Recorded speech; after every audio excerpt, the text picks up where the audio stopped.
अस्सलाम वालेकुम व्यूअर, क्या हाल चाल है दोस्तों? सब ठीक ठाक, खुश हो? सोलर पैनल तो हो रहे हैं यार, काफ़ी दिन होगा मसरूफियत भी तो ना तो कोई ब्लॉग शॉग तैयार कर रहा है, ना कोई दोस्तों ना गलबात शेयर कर रही है। कोई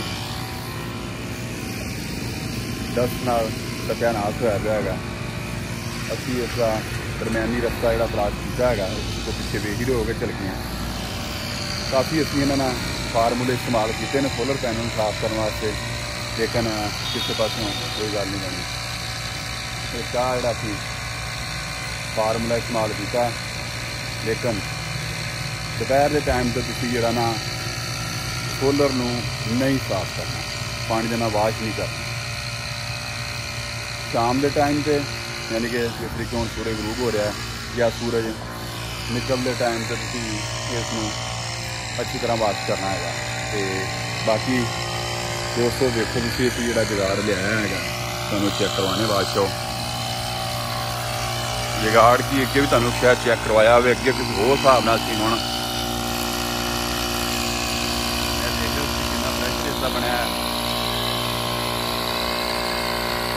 बिल्कुल न्यू प्लेटा जड़ियाँ थोड़िया ने। पिछू पानी वाला पंप चलाया, वो पैप लिया के विच सुटिया ताकि बार बार भरना ना पवे।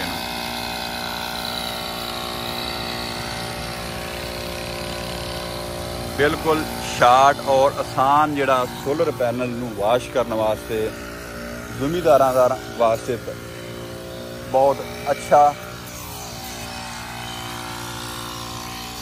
नुस्खा है। एक तो आप इस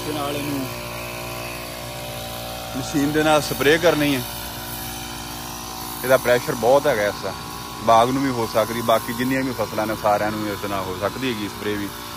उस तो बाद नवां जिहड़ा सानूं इसने काम देना वो तुसीं वेख रहे हो अपना सोलर पैनल जिहड़ा उहनूं असीं इहदे नाल वाश कर सकते हैं।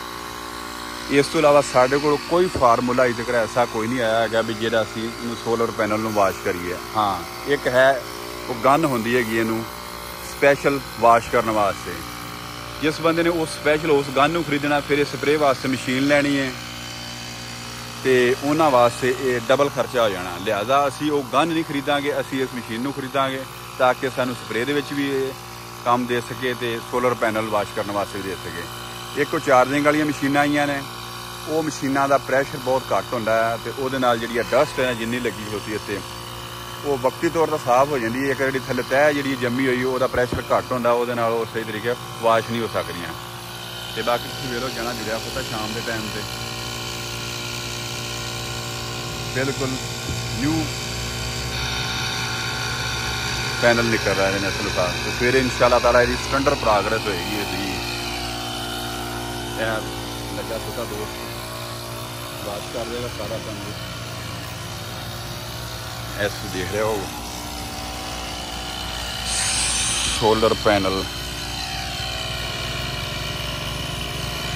बाकी वो दूसरी साइड से भी लगी ने प्लेटा, उन्होंने भी इस जेड़ा ना पहला वाश कर चुके हैं। तो अगर किसी साढ़े फार्मूले में अच्छा अपनाया हो तो सानू वीडियो लाइक कमेंट लाजमी करें। Thanks for watching.